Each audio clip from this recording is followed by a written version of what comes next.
couple of days ago, we took our very first trip with our 4-month-old, and now that we're back, I wanted to share how we actually went and what I would do differently next time. If you're planning your first trip with a baby, I hope this gives you a more realistic idea of what to expect and helps you feel a little bit more prepared and a little less stressed. If you didn't watch my previous video, we took a 3-day trip and we decided to bring our own car seat because we know we're going to use it during when we're going to go out and about. To get to the airport, we booked an Uber, and to put the car seat without the base was very easy. I looked into a YouTube video the night before on how to put the seatbelt around the car seat, and that took us like 2 minutes to do it, so that was not stressful. And on the way to the airport, my baby was very chill. She just looked around, she was awake, and she didn't cry or anything, which gave us a lot of peace. We didn't check any luggage. We only had 2 carry-ons and 2 backpacks, and that was enough for our trip. However, we did check in our stroller and our car seat at the gate. So we had to fold the stroller and put that and the car seat in the travel bags to pass the security. And I took out the carrier and put my baby in the carrier, and I went through the security with her. TSA allows us to bring water for the baby, so we just need to let them know when we get at the security check. And I put the baby bottle that has water as well as the hydro flask in one of those baskets. And after that, they're gonna check the water, so they're gonna check if it's actual water or anything or something else. So they did check the distilled water inside of the baby bottle, and also had boiled water inside of the hydro flask, so they checked that as well. And that didn't take very long. It probably took an additional 2 minutes. Because we have pre-TSA, the baby is able to come with us, so going to the security was very fast, even with the baby. The only thing is we had to make sure that we grabbed everything because we had so many things with us. 2 carry-ons, 2 backpacks, 1 travel bag for the car seat, and another travel bag for the stroller. When we passed the security check, we had a little bit more time before the boarding. So I used the family room to change her diaper, and that was very practical. The family room is very spacious, so I was able to put her on the table and change her diaper. And once I was done, I went on the other side to go to the restroom. I would suggest, instead of bringing the whole diaper bag, to just have a smaller bag when you just bring what you're going to use for a diaper change, and just bring that back with you in the family room. That will make things more convenient for you. Before the takeoff, I prepared her bottle and I put her earmuffs on to help with the noise. She drank her bottle and fell asleep, so I was like, okay, this is working. This flight is going to be very chill. But then 10 minutes later, she woke up very fussy and she kept crying throughout the whole flight. The flight was during her nap time, so I thought that she'll be able to sleep in my arms or like on the carrier, but she would not take it. I tried everything to soothe her, to calm her down, but nothing worked.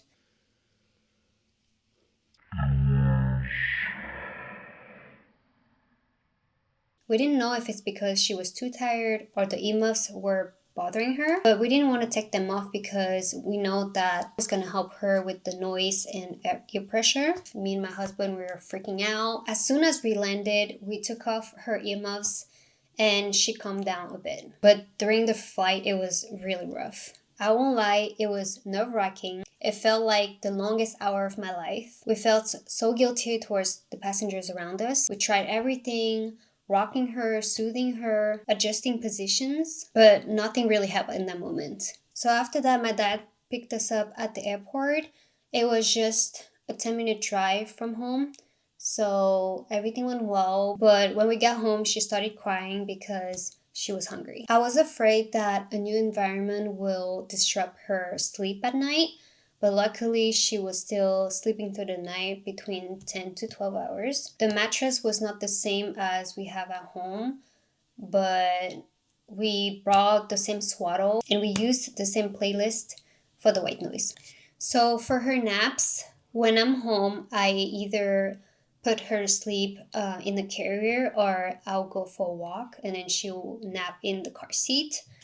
And if we're out and about, she'll either sleep during the ride in her car seat, or if we're in a store, for instance, then she'll nap in the carrier. Now let's talk about the flight back. Okay, so this is going to surprise you. This time around, we decided not to put the earmuffs on her because we guessed that that might be the reason why she cried during the first flight. I think the pressure, like the tension on her head, she didn't like that. Also, we found out that those earmuffs help with the noise, but not necessarily with the ear pressure. And the only way to help babies with ear pressure is for them to suck on something. So I prepped another bottle for her before the takeoff and I fed her with it. She drank her whole bottle and fell asleep in my arms. And a little bit later, she started to fuss a bit, so I grabbed a pacifier and I put that in her mouth.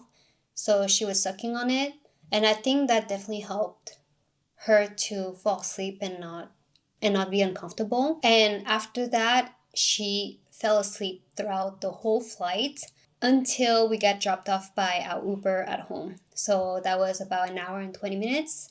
I got off the plane with her in my arms, still sleeping, and my husband was taking care of all the luggages. And we were waiting at the gate to pick up our stroller and car seat.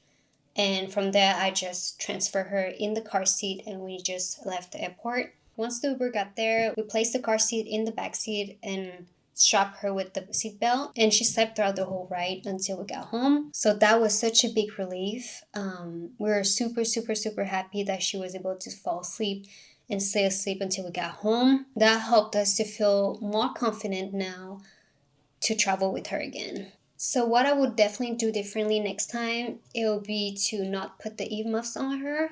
I think that's the reason why she was crying throughout the whole first flight.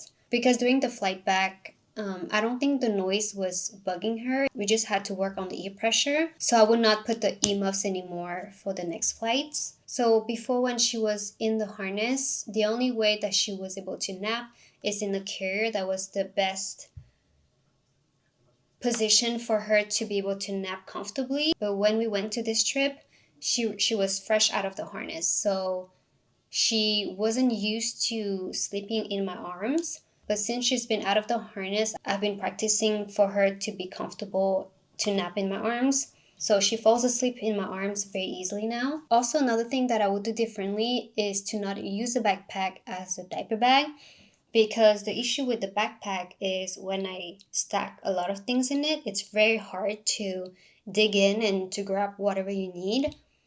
So I will look into a more kind of like a duffel bag, like a small duffel bag where I can easily organize things. And when I need it, I can easily grab it without having too many layers. And I will buy one that has a slot where I can put it on the carry-on safely.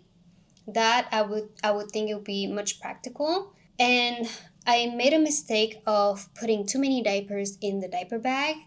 I probably put a dozen in it, but next time I'm just gonna put like a handful. That way I could have more space in it.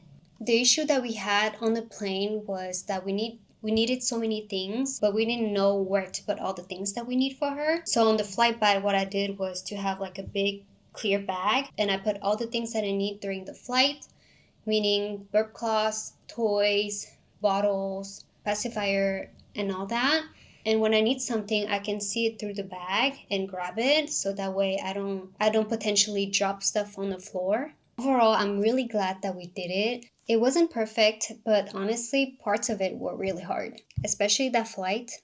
But I learned so much from the experience. If I could tell myself one thing before that trip, it would be your baby is more adaptable than you think, and you are too. Traveling with the baby isn't about everything going smoothly. It's about adjusting, staying flexible, and giving yourself grace when things don't go as planned. If you're planning your first trip with your little one, I hope this made you feel a little less alone. And if you already traveled with your baby, I would love to hear your biggest lesson in the comments. It might really help another mom reading through. Thank you so much for being here, and I'll see you in my next video.